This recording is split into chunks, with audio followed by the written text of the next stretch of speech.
El informe lo hizo gente investigadores de UTN y tiene toda una parte de una mirada nacional con datos y análisis acerca de la realidad de la industria del software en Argentina.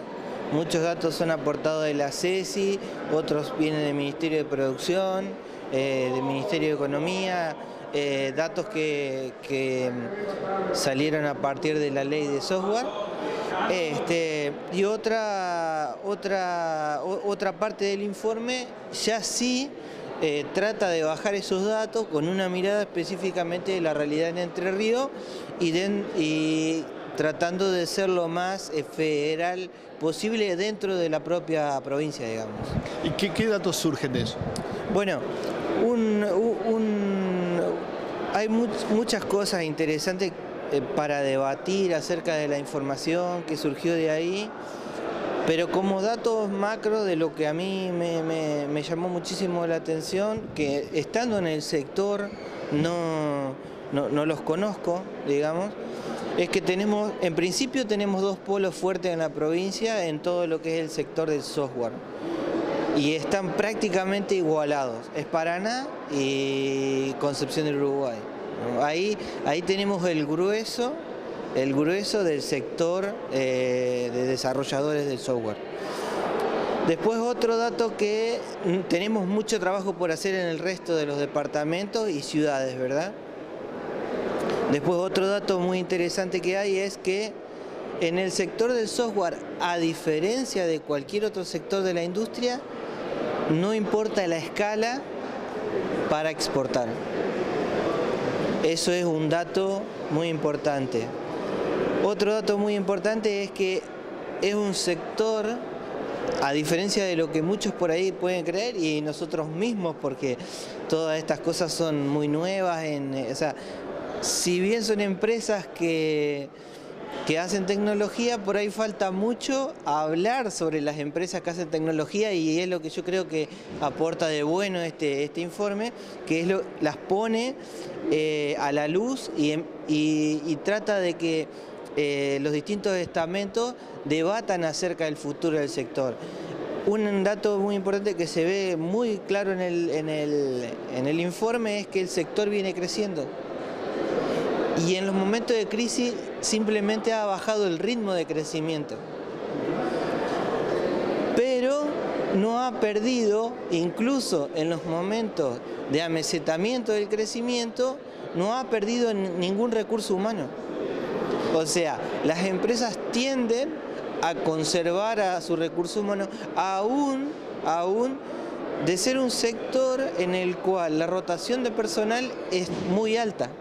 Y cuando se hace este tipo de estudio empiezan a surgir una cantidad de sorpresas. Primero que las propias empresas del sector no se conocen entre sí, no saben qué es lo que hacen, no saben de la existencia unas de otras, no se pueden complementar. Y si no se conocen las propias empresas del sector, mucho menos se las va a conocer a las empresas del sector, sobre todo aquellos que pueden llegar a demandar soluciones de este tipo de empresas en estos contextos donde el software y las tecnologías son fundamentales. Esa es una cosa muy interesante y en la cual, digamos, yo me vengo ocupando hace un tiempo en mi ciudad y lo hay aquí en Paraná la gente del clúster de exportadores, en su momento el Polo Tecnológico de Paraná, hoy también lo siguen haciendo, las universidades por su lado tratan de incentivar a este sector, pero hay mucho por hacer dentro del sector mismo, que es el tratar de comprender o tratar de hacer docencia dentro del sector para que los empresarios entiendan de que tienen que asociarse y ver a la política gremial como algo positivo. O sea, ¿quién pone en discusión en el país hoy y quién defiende los intereses del sector primario? Bueno, las entidades que todos conocemos, bueno, en el conflicto se las vieron, entidades centenarias como la Rural, Federación Agraria, Coninagro, etcétera, etcétera, ¿verdad? Porque esos productores entendieron que la asociación en entidades gremiales que defiendan sus intereses son necesarias, porque si no los distintos estamentos públicos no saben con quién sentarse a discutir y cuáles son las necesidades que el sector tiene. Entonces, en ese marco, ahí hay mucho por hacer y creo que este informe ayuda mucho a eso, y también hay que hacer mucho para que el propio sector lo conozca, porque así como te digo, que el sector no pierde, también creo que el sector está recibiendo muy poco del sector público en comparación con lo que está aportando. Y hoy decíamos que muchas de estas empresas son desconocidas incluso en el mismo sector. Lo que pasa es que empezaron, nacieron y se han desarrollado en el comercio exterior principalmente, desarrollando, investigando y generando o fabricando software, como es que se dice, hacia el exterior, con muy poca inserción en la provincia o en la región. Depende de los sectores, es muy heterogéneo porque hay sectores que hay compañías que trabajan específicamente para afuera. ¿Por qué? Porque tienen 1, 2, 3. La media de la cantidad de clientes es entre 15 clientes aproximadamente por compañía, ¿verdad? La media. Hay empresas que tienen muchísimos más, hay empresas que tienen muchísimos menos. Te diría que la exportación está en un promedio en un 50%, 40-50% de la producción de todo el tipo de compañías, desde las microcompañías hasta las compañías más grandes. En Entre Ríos tenemos mayoritariamente microcompañías y medias compañías, medianas compañías de tamaño medio, llamémosle hasta 50 empleados. Hay compañías muy grandes, pero son muy poquitas. De hecho, 1 o 2 puede haber, de las muy grandes, pero te diría que sí, prácticamente todo ese sector está exportando y lo hace de una manera competitiva y poniendo mucho valor agregado, porque ese sector tiene salarios e ingresos que están por arriba de la media en la provincia. Y una de las principales particularidades que tienen todo este tipo de empresas es que, primero, utilizan materia gris, utilizan conocimiento que las universidades y las distintas facultades en la provincia de Entre Ríos lo están generando.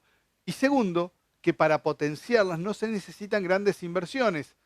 Con conectividad, que tenemos una autopista desarrollada en todo Entre Ríos de fibra óptica, pero que no tenemos la última milla para generar esta mayor conectividad que estarían necesitando. Es muy poco lo que necesitan de infraestructura, es generar una política de Estado para este sector, pero bueno, en Entre Ríos no tenemos política de Estado para nada. Ojalá la tuviéramos, aunque sea para este sector. Potenciar el sector del software no requiere de grandes inversiones en infraestructura, en maquinaria, digamos, es básicamente mano de obra intensiva calificada. La media de la educación del sector asalariado del sector del software es terciario y universitario, básicamente. De hecho, la generación de esa calidad de recursos está por debajo de la demanda, ¿verdad? Ahora, en ese marco es un sector que también el informe arroja que se está financiando con recursos propios. No tiene financiamiento del sector privado o el sector del sector público o de la banca privada y de la banca pública. Y lo que lo tiene es marginal en comparación al volumen de los negocios que está representando, ¿verdad? Entonces, en ese marco tenemos mucho por hacer. Creo que, no puedo dejar de decirlo, es un paso atrás tremendo implantarle retenciones como se le implantó al sector. Creo que eso lo único que hace es, digamos, tirar para abajo la energía del sector, porque es un sector muy innovador, pero también es un sector que por ahí no está acostumbrado, porque esto es un fenómeno de los últimos 15, 20 años, no está acostumbrado, no es como el sector primario que tiene una tradición y que está acostumbrado a dar ese tipo de luchas porque discutiendo por lo que cree que es justo para su sector. El sector del software es nuevo, es gente joven que generalmente sus empresarios están en una media abajo de los 50 años, 45 años, y es un sector que por ahí cuando uno le implanta este tipo de cosas suele desmotivar a la gente y ir por el camino incorrecto. Otra cosa muy preocupante que tiene el sector y lo cual yo creo es muy negativo, y lo digo siendo la primera empresa de software de mi tipo, y no sé si no la primera en la provincia en haber aplicado a la ley de software que se puso en el año 2005. Bueno, todo indica que, salvo que haya una decisión política en contrario, la ley de software el año que viene va a dejar de funcionar. Eso era, digamos, diría prácticamente la única ley de magnitud y peso que realmente aportaba, si bien a la empresa le generaba un sobrecosto porque tenía que cumplir con normas que son complejas cumplir. Tal vez cuando uno tiene una compañía de 100 o más empleados es una cosa, pero cuando las compañías son de 5 o 10 tipos es totalmente distinto, porque hay que dedicar personas a manejar toda esta parte, digamos, pero los beneficios que tenía impositivos, si bien exigía mucho, también las empresas tenían que someterse a auditorías importantes. El beneficio que tenía era importante. Bueno, esa ley el año que viene estaría cayendo. Y bueno, yo espero que esa medida se revea, porque la verdad que solamente va a ser reforzar un pesimismo en el sector empresario, ¿verdad? Por Más, ahora es revista y ya está en los kioscos de toda la provincia.